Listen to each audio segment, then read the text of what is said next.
박능후 보건복지부 장관이 코로나19 사태의 주요 원인은 중국에서 온 한국인이라고 말한 것을 두고 논란이 가시지 않고 있습니다.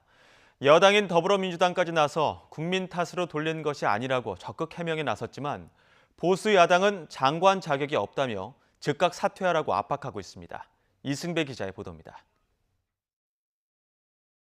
보건복지부 장관은 자기나 보건복지부 입장을 주장하고 관철시켰으면 이러한 사태가 왔겠습니까? 가장 큰 원인은 중국에서 들어오는 우리 한국인이었습니다. 애초부터 막으면 우리나라 발생지가 우리나라입니까? 애초부터 들어오면서 우리 한국인이라는 뜻입니다. 중국에서 들어오는 우리 한국인. 질문하는 야당 의원과 답변하는 박능후 장관 모두 흥분 상태에서 주고받았던 이 말은 큰 파장을 불러왔습니다. 박 장관의 발언이 코로나 사태 확산 책임을 국민에게 돌린 것으로 읽히며 거센 비판을 받게 된 겁니다. 사실 중국 우한에서 들어와 지인 등 4명을 감염시킨 3번 확진자 등의 사례를 볼 때 박 장관의 말은 틀린 말은 아닙니다.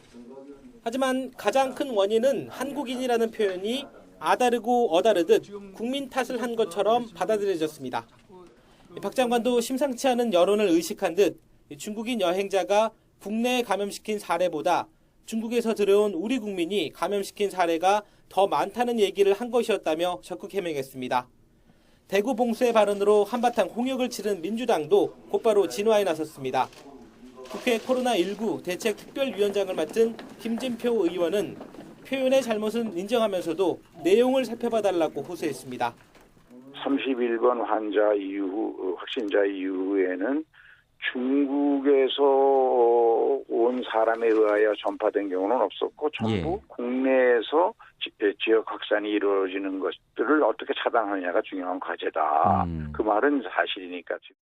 하지만 미래통합당은 국민에게 책임을 돌리는 뻔뻔한 정부라며 박 장관을 경질하라고 촉구했습니다. 또 대한감염학회가 중국 전역 입국 금지를 권고했는데도 박 장관이 거짓말을 하고 있다며 강하게 비판했습니다. 감염학회 등은 이미 지난 2일 후베이성 제한만으로는 부족하다. 위험지역에서 오는 입국자들의 제한이 필요하다고 강조했습니다. 박 장관이 명백히 거짓말을 한 것입니다.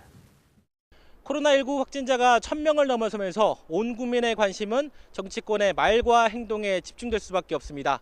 총선 최대 변수로 급부상한 코로나 사태를 두고 벌어지는 단 한 번의 말실수가 자칫 판세를 좌우할 수 있다는 분석입니다. YTN 이승배입니다.